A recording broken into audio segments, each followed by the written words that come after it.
کہ جب حکم آ جائے تو پھر حکم ماننا ہے، ادب. اور اس بات پہ ہمارے طالب علم بڑے پکے ہیں.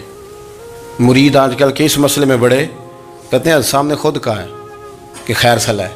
انہوں نے خود کئی دفعہ کہا ہے جی تسی بڑے سیانے ہو، تانوں مطلب دی گل دی سمجھ جلدی لگتی ہے.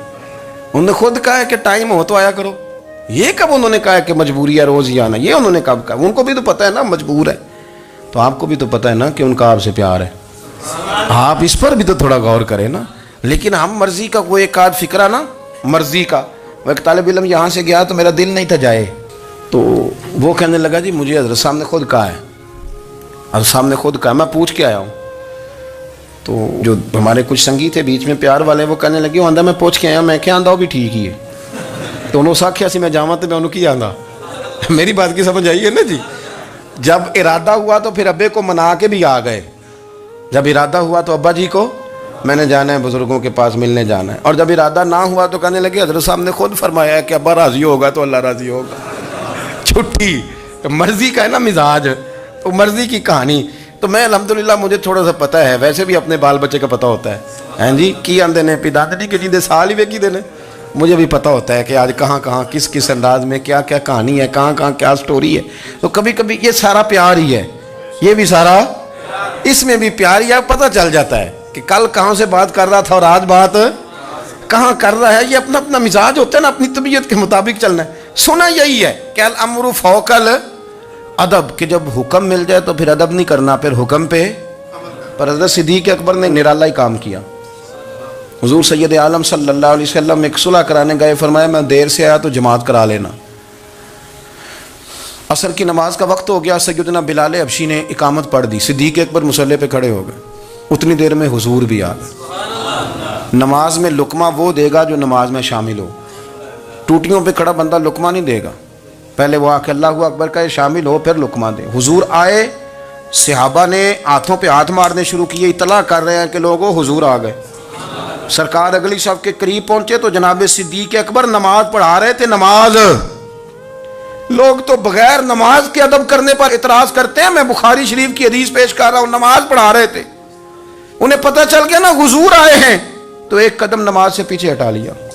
نماز پڑھا کہ میں تے ول ویکھاں، او مینوں کعبہ بھول گیا آئی. ہن بھول گئیاں نہیں سب صوم صلاتاں، اکو یار دا فکر پیا آئی. حضرت صدیق اکبر نے ایک قدم پیچھے ہٹایا تو حضور نے فرمایا ابو بکر پڑھاؤ نماز. پھر دوسرا قدم پیچھے ہٹایا تو فرمایا پڑھاؤ نماز. تیسرا قدم پیچھے ہٹایا. ہم نے آج تک یہی سنا ہے کہ حکم ہو جائے تو حکم ماننا ہے، ادب. اور ہمارے ہاں یہی ہوتا ہے، پھر لوگ حکم ہی مانتے ہیں، پھر ان کو ادب بھول جاتا ہے. لیکن جناب صدیق اکبر 3 دفعہ حکم آیا پر پیچھے ہٹ گئے. حضور مصلی پہ گئے، نماز پڑھائی. نماز کے سلام کے بعد نا حدیث میں مختلف حکم آیا، استغفار پڑھو، اللہ اکبر کہو، آیت الکرسی پڑھو، 33 بار سے مختلف اذکار آئیں. پر حضور نے آج کوئی ذکر نہیں، کوئی وظیفہ نہیں. سلام پھیرتے کہ ابو بکر میں نے جو 3 دفعہ کہا تھا نماز پڑھاؤ تو پڑھائی کیوں نہیں؟ ایک دفعہ نہیں 3. کبھی کبھی ہم بھی ناراض نہیں ہو جاتے، تینوں 100 بار ہی آکھیا ہے، کہا 3 دفعہ جو کہا تھا نماز پڑھاؤ تو پھر پڑھائی. تو حضرت صدیق اکبر رو پڑے، ہاتھ دونوں باندھ دیے، گھٹنے زمین پہ رکھ دیے. عرض کرنے لگے کیا جملہ ہے، کیا ترتیب ہے. عرض کرنے لگے یا رسول اللہ، ابو قحافہ کے بیٹے کی اتنی بھی جرت نہیں کہ مدینے والے رسول کو نماز پڑھائے. میں اتنا بھی جرت مند نہیں ہو گیا حضور، میں کیسے آپ کے آگے کھڑا رہتا اور آپ میری، یعنی عین نماز کی حالت میں، عین حالت نماز میں بھی ادب. نماز پڑھا کہ میں تیں ول ویکھاں. ان کعبہ بھول گیا میں نے بھول گئی نہیں سب صوم صلاتاں، اکو یار دا فکر پہ آئی. دوستو حضرت ابو بکر صدیق رضی اللہ تعالیٰ عنہ کا عشق، ان کا پریم، ان کا پیار، ان کی باتیں. ایک دن نا حضور کے وصال کے بعد اچانک نہ اس طرف جا رہے ہیں، خاصے مسجد سے دور چلے گئے. تو حضرت عمر تھوڑا طبیعت کو جانتے تھے، جناب عمر پیچھے دوڑے، کہنے لگے کدھر جا رہے ہو؟ چپ کر گئے. کیا ہوا، کدھر جا رہے تھے؟ ابو بکر سیانے بندے ہو، امیر المومنین ہو، کہاں جا رہے؟ تو رو پڑے. کہنے لگے ایک دفعہ نا حضور سفر پہ گئے ہوئے تھے تو اس طرف سے واپس آ گئے تھے، تو مجھے خیال آیا شاید اس طرف سے آ نہ رہے ہوں. حضرت عمر رو پڑے. کہنے لگے ابو بکر اب تو حضور نے پردہ کر لیا، جنہاں دے دل بر جانی وچھڑن، کون روے پھر تھوڑا. سب روگاں دا روگ محمد جس دا نام. آپ ساری سیرت کی کتاب میں پڑھ لیں گے ابو بکر صدیق کا وصال کس بیماری سے ہوا. لوگوں نے قول کیے ہیں کہ وہ سانپ کا زہر آ جاتا تھا، فلاں چیز تھی، لیکن کوئی بندہ وجہ تلاش کر سکا؟ کیا وجہ تھی وصال ہو گیا؟ کیا بیماری تھی؟ کیا تکلیف تھی؟ باقی وجوہات آپ کو ملیں گی. حضرت عثمان غنی شہید ہو گئے، حضرت عمر شہید ہو گئے، مولا علی، ابو بکر صدیق چلے گئے 63 سال کی عمر. وجہ کوئی نہیں بتائے گا. جب شدید بیمار ہوئے تو حضرت عمر فاروق نے ایک طبیب بلایا، بڑا سیانا تھا. اس نے سارا چیک کیا تو نباز تھا. کہنے لگا یار کوئی بیماری تو سمجھ میں نہیں آتی. تو حضرت عمر تھوڑا سا جلال میں، یرانہ تھا نا، جلال میں کہنے لگے ابو بکر مسئلہ کیا ہے؟ دن بہ دن کمزور ہوتے جا رہے، نماز پڑھانے کھڑے ہوتے تو ٹانگیں کانپتی ہیں، مسئلہ بتائیں کیا ہے؟ طبیب اتنا بڑا ہے، یہ تو بندہ کا چہرہ دیکھ کے بیماری بتا دیتا ہے، اور یہ کہہ رہا ہے کوئی بیماری نہیں.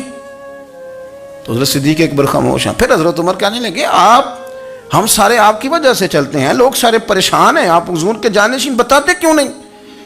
جب تیسری دفعہ کہا تو حضرت صدیق اکبر کہنے لگے عمر زیادہ باتیں نہ کر، تجھے پتہ نہیں مجھے کیا بیماری ہے؟ نہیں پتہ تو میں بتاؤں؟ نہیں پتہ تجھے، بول. تو جناب عمر رو پڑے.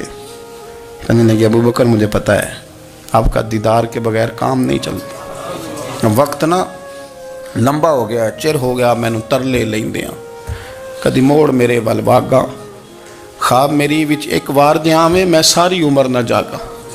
مجھے پتہ ہے آپ کے مرض کا، پر ابو بکر امت کو ضرورت بھی تو ہے نا.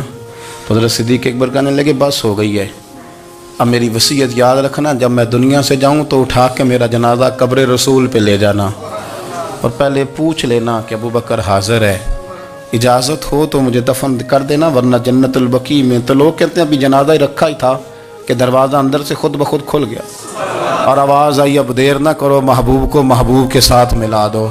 پانی پر نہ سہیلیاں رنگا رنگ کڑے، اسی پریا اس دا جانی جس دا. میں نے شروع میں ایک بات کی تھی کہ اپنی خواہشات کو نا حضور کا غلام بنا دیں، سوچیں سمجھیں کہیں وہ لفظ جو مدینے والے رسول کو پسند ہیں، پھر دیکھنا مسلمان ہونے کا مزہ آئے گا، پھر ذائقہ نصیب ہوگا. اللہ ان کے درجات بلند فرمائے. آخر دعوانا